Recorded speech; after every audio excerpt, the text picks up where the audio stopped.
Hook, what if I told you that the life you're desperately trying to create already exists, not as a dream, not as a possibility, not as something waiting for you years in the future, right now. Somewhere beyond what your eyes can see and your senses can measure, there is another version of you. A version that no longer struggles with the things that keep you awake at night. The version that has already found peace, already found abundance, already found purpose. And according to some of the strangest discoveries in modern physics, that version of you may not be separate from you at all, because there is a phenomenon that scientists still cannot fully explain. Two particles become connected. Then they are separated by impossible distances. One moves. The other responds instantly. No signal. No time delay. No visible connection. Einstein called it spooky action at a distance. Today, I want to explore a question that sounds impossible until you really think about it. What if your subconscious mind works in a similar way? What if your future self is not waiting somewhere ahead of you? What if it is already connected to you right now? And what if the thoughts that appear out of nowhere, the feelings you cannot explain, the strange moments of certainty that seem to arrive from another place, are not random at all? Stay with me. Because by the end of this journey, you may begin to understand why some people seem to step effortlessly into new realities while others remain trapped inside the same patterns for decades. And it has very little to do with effort. It has everything to do with what you are connected to. Part 1. The invisible connection. There is a particular moment that happens to almost everyone, usually late at night, usually when the world becomes quiet enough that you can finally hear yourself. You are lying in bed. The room is dark, the distractions are gone, and suddenly a thought appears, not one you intentionally created, not one you invited. It simply arrives. Maybe it is an old fear. Maybe it is a memory from years ago. Maybe it is a feeling you thought you had already moved beyond. Yet there it is again, waiting, watching, almost as if it never left. Most people dismiss these moments. They call them random thoughts, mental noise, overthinking. But what if they are something else? What if those moments are tiny signals leaking through a connection you don't yet understand? Because the truth is that your mind is doing far more than thinking. It is constantly receiving, constantly interpreting, constantly broadcasting. Modern neuroscience tells us that your conscious awareness processes only a tiny fraction of the information flowing through your nervous system every second. The rest happens beneath awareness. Your subconscious is absorbing patterns, recording emotional experiences, predicting outcomes, building models of reality, and most importantly, it is deciding what version of reality you are capable of perceiving. Think about that carefully. Two people can walk into the same room and have completely different experiences. One notices opportunities, the other notices threats. One sees possibility, the other sees limitation. The environment is identical, yet the reality they experience feels completely different. Why? Because perception is not passive, it is active. Your brain is not showing you reality exactly as it is. It is showing you reality through the lens of what it expects to find. This is where things become fascinating, because physics discovered something surprisingly similar. In the famous double-slit experiment, scientists observed behavior that completely shattered their understanding of reality. Tiny particles behaved like waves of possibility, until they were observed. The moment observation occurred, possibility collapsed into a specific outcome. A potential became an event. A probability became reality. And ever since then, scientists have wrestled with a question that refuses to disappear. What role does observation play in creating experience? Now, before anyone misunderstands, this is not about magic. It is about attention. Because attention changes everything. What you repeatedly focus on grows stronger. What you repeatedly expect becomes easier to recognize. What you repeatedly feel becomes familiar. And familiarity is one of the most powerful forces operating inside the subconscious mind. Your subconscious loves what is familiar. It doesn't care whether familiar is good or bad. It only cares whether familiar is known. This is why people stay in situations that make them unhappy. This is why they repeat relationships that hurt them. This is why they sabotage opportunities they desperately wanted. Not because they enjoy suffering, but because suffering can become familiar, and familiar feels safe, even when it hurts. Imagine someone who spent years feeling ignored. Over time, that emotional state becomes normal. It becomes home. Then one day genuine love appears, real attention, real care, real connection. Yet instead of feeling comfortable, the person feels anxious, suspicious, uneasy. Why? Because love is unfamiliar, and the subconscious often interprets unfamiliar experiences as potential threats. The same thing happens with success. The same thing happens with abundance. The same thing happens with confidence. People believe they want change. Consciously they do, but subconsciously they remain attached to the emotional states they know best, and those emotional states act like invisible magnets. They pull attention toward matching experiences, not because the universe is punishing anyone, not because fate has chosen favorites, but because perception naturally seeks confirmation. The subconscious wants proof that its model of reality is correct, so it keeps finding evidence, again, and again, and again.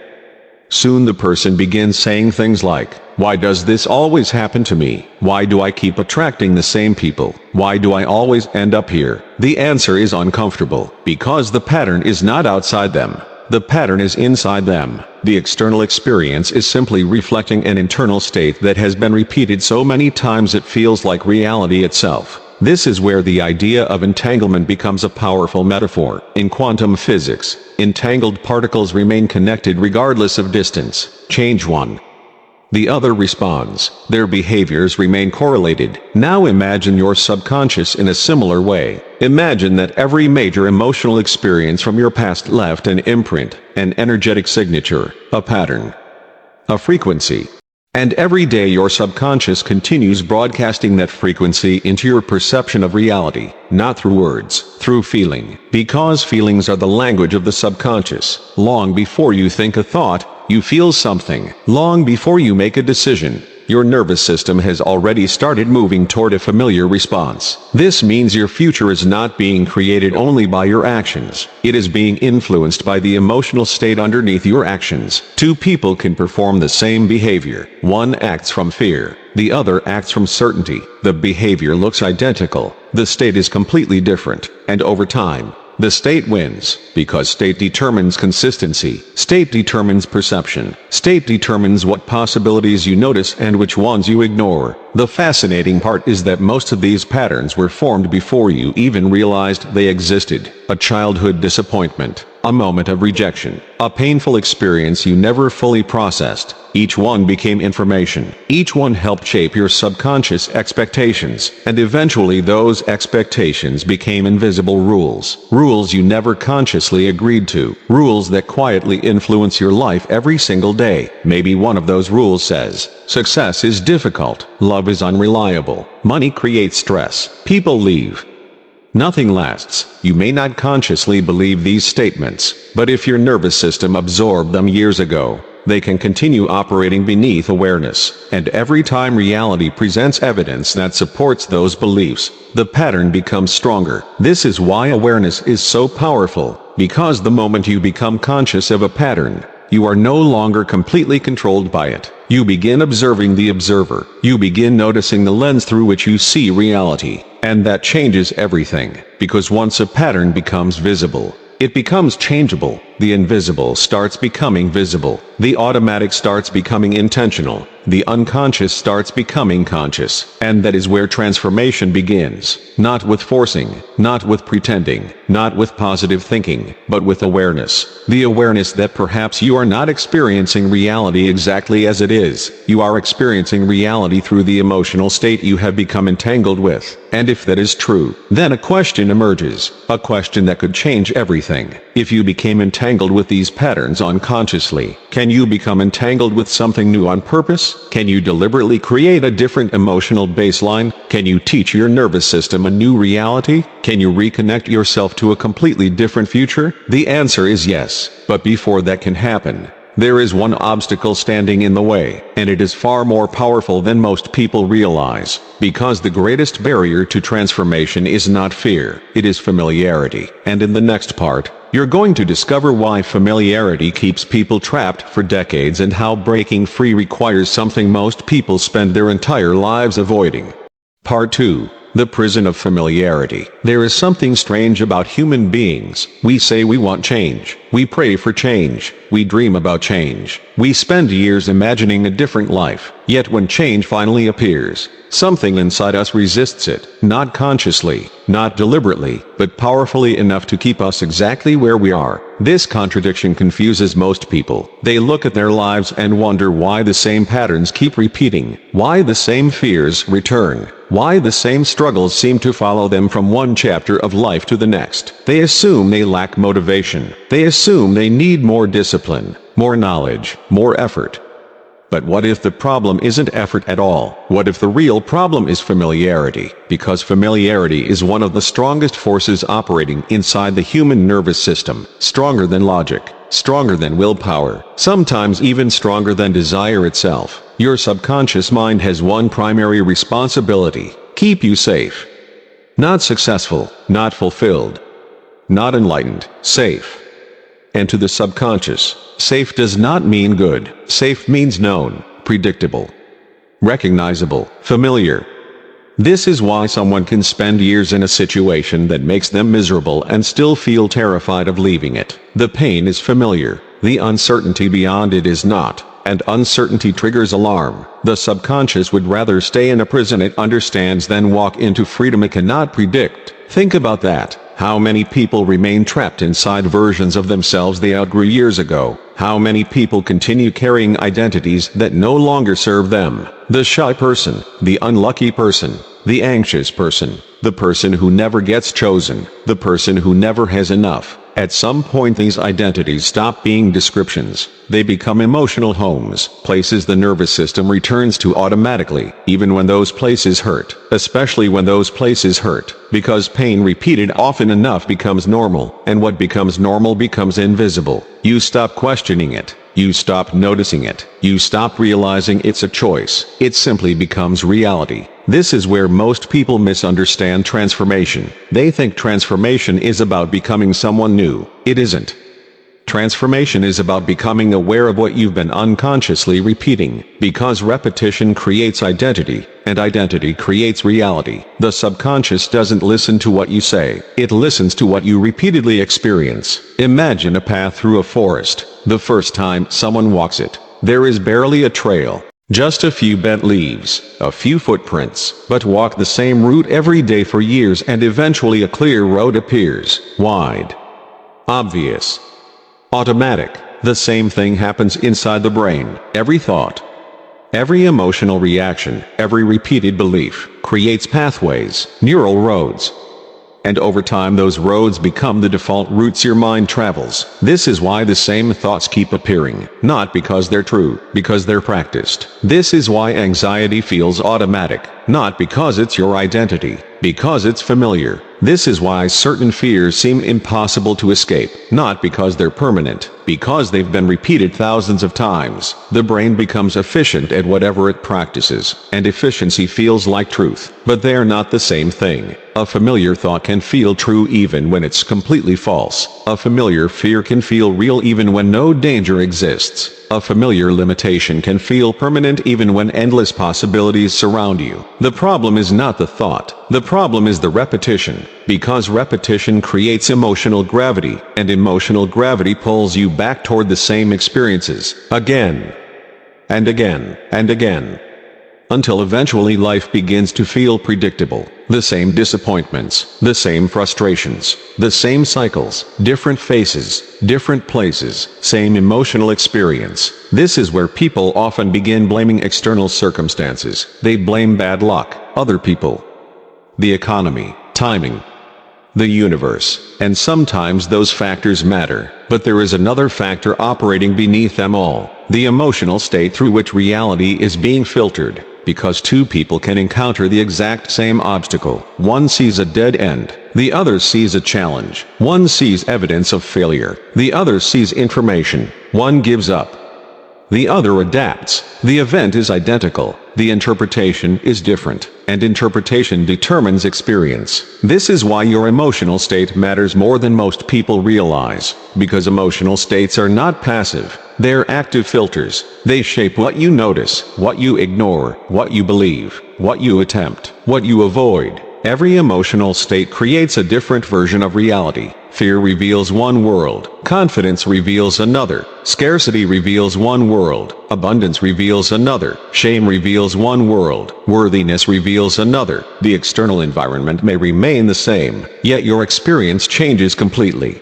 Now here's the part that becomes uncomfortable. Many people become addicted to emotional states they claim to dislike, not because they enjoy them, because they know them. The mind can become attached to struggle, attached to drama, attached to disappointment, attached to self-doubt, attached to worry, attached to suffering, not consciously, subconsciously, because every emotion you've practiced becomes part of your internal identity, and identities fight for survival, even unhealthy ones, especially unhealthy ones. Imagine someone who has spent 20 years believing they are not enough. That belief influences thousands of decisions, thousands of conversations, thousands of interpretations. It becomes woven into their entire self-image. Now imagine that one day they are offered undeniable proof that they are enough. What happens? You would think relief, but often the first response is resistance, discomfort, doubt, because accepting the new reality would require releasing an old identity, and the subconscious treats identity loss like a threat, even when the identity is painful. This is why change feels difficult, not because new realities are difficult, because old identities refuse to leave quietly. The old self fights for survival. It whispers familiar stories. It repeats familiar fears. It pulls attention back toward familiar evidence. Anything to maintain continuity. Anything to avoid uncertainty. And this is where most people lose the battle, not because they aren't capable of change, because they believe every thought that appears in their mind. They assume familiarity equals truth, but familiarity only means repetition, nothing more. A thought repeated 1,000 times is still just a thought. A fear repeated 1,000 times is still just a fear. A limitation repeated 1,000 times is still just a limitation. Awareness is what breaks the spell. The moment you observe a pattern instead of becoming the pattern, something shifts. You create space. You stop being trapped inside the experience. You become the observer of the experience, and observation changes everything. Remember the double slit experiment. Observation altered the outcome. The same principle applies internally. The moment you become conscious of an unconscious pattern, the pattern loses some of its power, because unconscious programs depend on invisibility. They thrive in darkness. Awareness shines light into the room.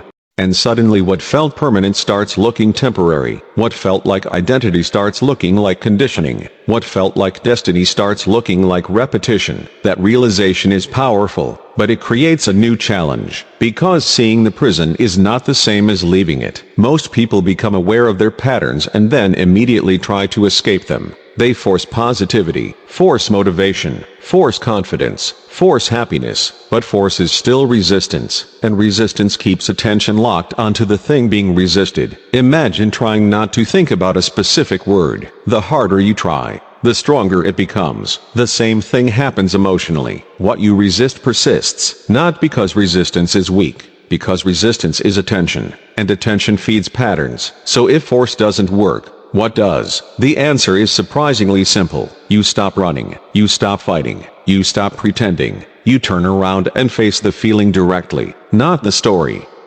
The feeling. Because beneath every limiting belief is an emotion, and beneath every emotion is unprocessed energy waiting to be acknowledged. Most people spend their entire lives avoiding this. They distract themselves. They stay busy. They scroll endlessly. They chase achievement. They chase relationships. They chase validation. Anything to avoid sitting quietly with what they feel. But the feeling never disappears. It simply waits, and what waits eventually returns. The door to transformation is not built from effort. It is built from awareness. Awareness of what you feel. Awareness of what you've been carrying. Awareness of the emotional states you've been entangled with for years, because you cannot release what you refuse to feel. And this is where the journey truly begins. Not when you create a new version of yourself, but when you stop running from the old one. When you allow old emotions to surface without judgment, without resistance, without trying to fix them, something remarkable begins happening. The energy starts moving, the pattern starts loosening,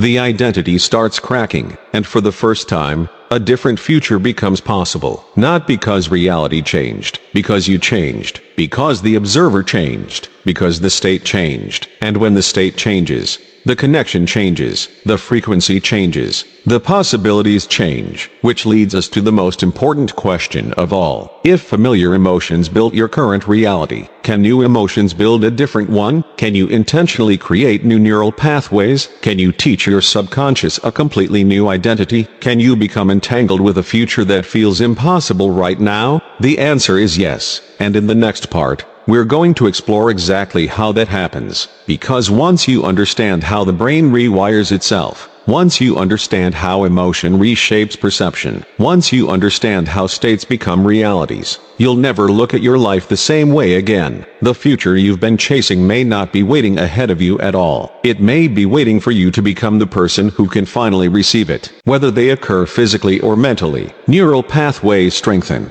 patterns develop, expectations form. The body begins adapting to the experience before it physically occurs. This is not magic, it is conditioning, and your entire life is being shaped by the conditioning you repeat most often. Every day your nervous system asks the same question: what is normal? What is familiar? What should I expect? And whatever answer you repeatedly provide becomes your reality filter. If you repeatedly feel fear, the brain prepares for danger. If you repeatedly feel scarcity, the brain searches for lack. If you repeatedly feel rejection, the brain looks for proof that you don't belong. Not because those things are objectively true, because the brain is trying to remain consistent with the state you've practiced. Consistency is its job. This is why your state matters more than your goals. Most people focus entirely on goals. Very few focus on identity. Yet identity determines behavior. Behavior determines repetition. Repetition determines reality. Everything begins with identity, and identity begins with state. Ask yourself something honestly. Who are you when nobody is watching? Not who you present to the world. Not who you wish you were. Who are you emotionally when you're alone? What assumptions do you carry? What feelings feel natural? What stories automatically play in your mind? Because those stories reveal the frequency you've been broadcasting, and frequencies create patterns. Patterns create experiences. Experiences reinforce identity. Then the cycle begins again. Year after year, decade after decade, until a person eventually believes that who they have been is who they must remain. But that belief is an illusion. One of the most convincing illusions ever created, because the brain is not fixed. The nervous system is not fixed. The subconscious is not fixed. Everything is changing all the time. Neural pathways are constantly being strengthened or weakened. Old connections fade. New connections emerge. The person you are today is not permanent. You are a process, a living system, a pattern that can be reorganized. The problem is that most people unconsciously keep recreating the same version of themselves every morning. They wake up and immediately reconnect with yesterday. The same memories, the same emotions, the same worries, the same assumptions. If the version of me I want to become already exists, what would it feel like to be that person now? Not tomorrow. Not next year. Now. Feel it. Sit with it. Allow it. Because every transformation begins with a single moment of emotional alignment, a single decision to stop rehearsing the past, a single decision to start embodying the future. And perhaps that future has been waiting for you all along, not somewhere ahead, but here. In this moment, in this breath, in this state. Waiting for you to become the frequency.